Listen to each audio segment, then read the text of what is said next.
The Political Action Club presents the Roundtable. On the right, we have Dante Bucci. On the left, we have Brian Panzias. On the outskirts, Brett Barbin. And from Crazy Town, Adam. Now we go to the Magic Jenga board, and today's topic is the Ukraine. Putting up with Putin. Adam, your thoughts? I find it very interesting the growing trend that's been occurring in Crimea, where many of the people, the Ukrainian citizens, have been taking selfies with the military presence that is from Russia there. And I find interesting, maybe the Ukrainian people have accepted this military occupation and are embracing it. So Dante, well, what's your perspective on the Ukraine? I think it's very interesting how Putin is exploiting the situation in the Ukraine. It's very interesting. His puppet leader, Yanukovych, was thrown out of office, and he has moved over to the ethnically Russian side of the Ukraine. And it's a chaotic situation. No one knows who's in charge. Putin is definitely playing chess with the people of Ukraine and its leaders. Regarding the Crimea, I definitely think Putin has eyes to take it back and make it part of the Russian Federation again. So, Brian, since you represent the left for us sometimes, do you feel that our President, Obama, is doing the right thing in his approach, or should he be more aggressive or less aggressive? I think he's purposefully being very careful in his approach, which is smart. Obviously, members from the right want him to be more authoritative and a stronger leader. People like Lindsey Graham have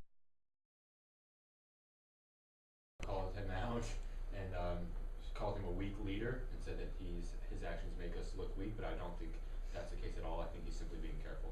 Do you agree with that, Brett? I actually do not. I think it does make Obama look weak. However, in recent days, he's frozen assets of many Russian government officials and different kinds of companies within the United States. So he is taking action against the Russian government and some high Russian companies in order to influence Putin. I just don't think it's enough, however, in the ways that Putin has shown these aggressive tactics in the past, attacking Georgia, now moving into Crimea. When is he going to stop? There has to be put a stop to this Russian expansion, or else you could see most of Eastern Europe becoming a Russian-influenced bloc yet again. Oh, interesting. This sounds like a return to the Cold War period, Adam. Do you feel that Putin is a threat to the geopolitical stability of the world right now? I feel that with an aggressive expansionist policy in any part of the world, it could be a danger to the global political environment, framework. And that's why I believe that America should be taking a more authoritative stance on preventing Putin from making Crimea part of the Russian Federation again. Now, Dante, I would assume that you feel similarly. Did you feel the same way when George W. Bush didn't do anything about Georgia? Well, Oh, I don't mean the state. I know. Yes, I'm well aware. We're not talking about the state of Georgia.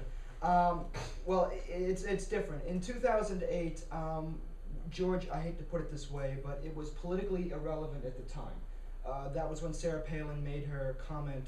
She was talking during an interview about Georgian sovereignty against Russia, and then she said, "I can see Russia from my house." How right she was. How right she was.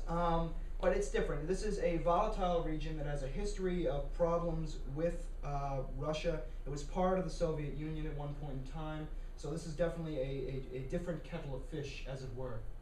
Speaking of kettle of fish, it's time for final thoughts. Charlie bit me. Brett Barbin. My final thoughts, specifically in the region for Crimea, as you can see, the Ukrainian government hasn't put much of opposition to Russian involvement. However, the people grow restless. I also see violence increasing within the area as Russia moves past the Crimea and more into mainland Ukraine, specifically in the eastern parts. Brian Panzias. My final thoughts go out to Harry Reid and his 12-minute rant on the Koch brothers in front of the Senate. Harry Reid called out the Koch brothers, saying that their money and its involvement in politics is bad, and I think that that's been long overdue. Final thoughts? Adam Mosenbreen. My bold prediction for the year of 2015 is that boat shoes will become an accessible part of Western business attire. Dante Bucci. Okay.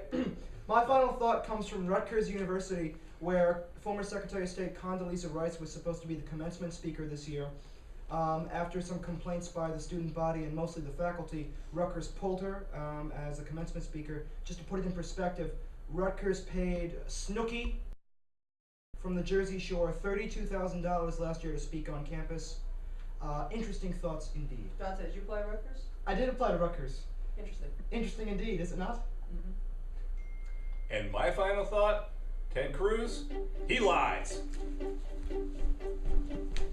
I threw a wish in the well. Don't ask me, I'll never tell. I looked at you as it fell, and now you're in my way. I trade my soul for a wish, pennies and dimes for a kiss. I wasn't For me, looking for nature's one of the neatest things on this planet. Your stare was holding, ripped jeans, skin was showing, hot night, wind was blowing. Where you think you're going, baby?